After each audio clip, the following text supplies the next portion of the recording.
سقط جنین به معنای پایان بارداریه که معمولاً قبل از شروع هفته 20 دوران بارداری رخ میده. سقط جنین ممکنه به صورت طبیعی یا در اصطلاح به طور خود به خودی اتفاق بیفته. طبق آمارهای موجود از هر 4 بارداری در جهان یکی از اونها به سقط جنین منجر میشه. عوامل مختلفی در سقط جنین دخیل هستند که متاسفانه بیشتر این عوامل تحت اراده مادر نیستند. گاهی پیش میاد که سقط جنین اتفاق افتاده در حالی که مادر از باردار بودن خودش اطلاعی نداشته. به طور کلی سقط جنین رو میشه به 2 گروه تقسیم کرد: سقط جنین به صورت خود به خودی و سقط جنین به صورت عمدی. سقط خود به خودی به معنای سقط جنین به صورت ناخواسته و غیر عمدیه که انواع مختلفی داره، مثل سقط جنین به طور کامل، سقط جنین به طور ناکامل، تهدید به سقط جنین، سقط مکرر و سقط فراموش شده. و اما سقط عمدی. سقط عمدی به معنای پایان دادن به یک بارداریه که با درخواست و رضایت شخص باردار رخ میده. این سقط میتونه توسط انجام یک سری اقدامات فیزیکی، مصرف دارو و عمل جراحی انجام بشه. حدود 1/3 بارداری ها در جهان به صورت ناخواسته اتفاق میفته که ممکنه این عدم آمادگی برای بارداری فرد رو مصمم به سقط جنین کنه. سقط جنین عمدی در بعضی از کشورها غیر قانونی و در بعضی دیگر قانونی اعلام شده. سقط عمدی شامل 2 گروهه: سقط جنین درمانی و سقط غیر قانونی. اگه بارداری برای مادر خطر آفرین بوده و سلامت مادر رو تهدید بکنه و یا شواهد نشون بده که نتیجه این بارداری تولد نوزادی با عقب ماندگی ذهنی یا نقص عضو شدیده و یا بارداری در نتیجه تجاوز جنسی و یا رابطه نامشروع اتفاق افتاده باشه، در این صورت پزشک عمل سقط جنین رو انجام خواهد داد. در ایران هم سقط با توجه به قانون سقط درمانی انجام خواهد شد. سقط غیر قانونی. این سقط به صورت ارادی یعنی با انتخاب مادر انجام میشه که در نهایت به اتمام بارداری منتهی میشه. از شایع‌ترین علل سقط جنین به صورت غیر قانونی بارداری ناخواسته است. سقط انتخابی جنین در بعضی از کشورهای مذهبی و یا با فرهنگی خاص غیر قانونیه و حتی جرم محسوب میشه. اما در قانون بعضی از کشورها از این تصمیم مادر حمایت میشه و اون رو یک مسئله کاملا شخصی میدونن. اما سقط جنین به چه صورت خواهد بود؟ در هفته‌های اول سقط جنین شخص با لکه‌بینی و درد در ناحیه کمر و گرفتگی خفیف عضلات بدن همراهه. کم کم این خونریزی شدیدتر شده و دردهای بیشتری رو به دنبال داره. انقباضات رحمی و ماهیچه‌ای باعث خروج لخته‌های خون از رحم میشه. ممکنه خونریزی نشون دهنده پایان بارداری و سقط نباشه و در صورتی که قلب جنین بزنه شاید حاملگی بدون هیچ مشکلی ادامه پیدا کنه. برای تشخیص سقط پزشک در هفته 6 بارداری از سونوگرافی کمک میگیره. عوامل مؤثر در افزایش سقط جنین. دلایل مختلفی برای سقط جنین به صورت غیر عمدی یا همون خود به خودی وجود داره.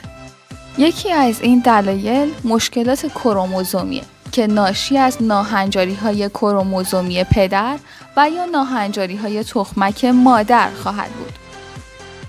دلیل بعدی نارسایی رحم و دهانه رحمه. معمولاً در 3 ماهه دوم بارداری گاهی رحم به علت ضعف دهانه خودش یا چسبندگی شدید و دیگر ناهنجاری‌ها توان نگهداری جنین رو نداره و این باعث سقط جنین میشه.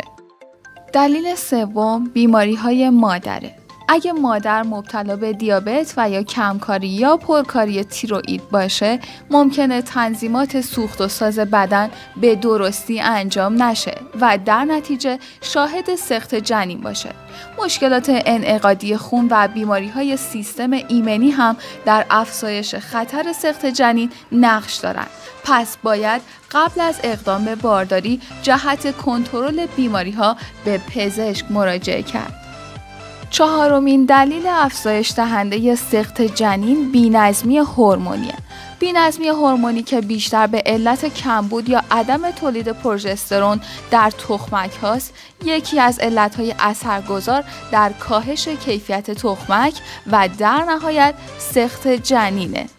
زندگی ناسالمه. همونطور که قبلا هم اشاره شد، بعضی مواد سمی مثل مواد مخدر، نوشیدنی‌های الکلی و کشیدن سیگار و یا در معرض تماس با دود ناشی از اونها قرار گرفتن که متاسفانه به علت سبک زندگی ناسالم وارد بدن شخص میشه، مانع از نگه داشتن جنین در بدن فرد میشه. یکی دیگه از علتهای سقط جنین سن مادر هست. خطر سقط جنین با افزایش سن بیشتر میشه. تخمک‌های تولید شده در سنین بین 20 تا 35 سال سالم‌ترند و از کیفیت بالایی برای تشکیل جنین برخوردارند. با افزایش سن، مشکلات باروری و خطر احتمال سقط جنین هم افزایش پیدا میکنه.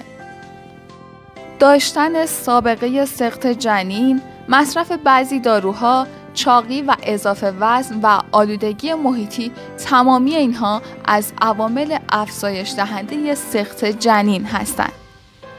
و اما راه‌های پیشگیری از سقط جنین: انجام آزمایش و تست ژنتیک برای بررسی دقیق وضعیت کروموزوم‌های پدر و مادر متقاضی بارداری.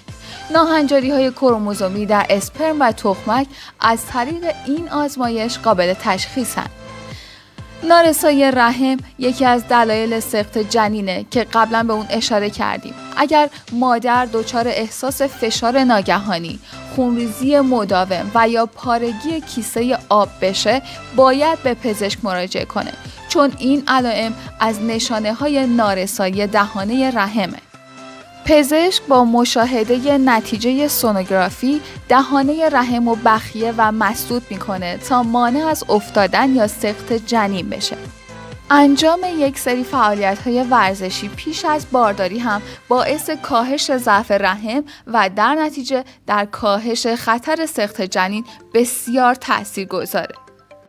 تزریق آمپول روگان برای مادر و یا جنینی که دچار نارسایی خونی هست هم از عواملیه که میتونه سقط جنین رو کاهش بده.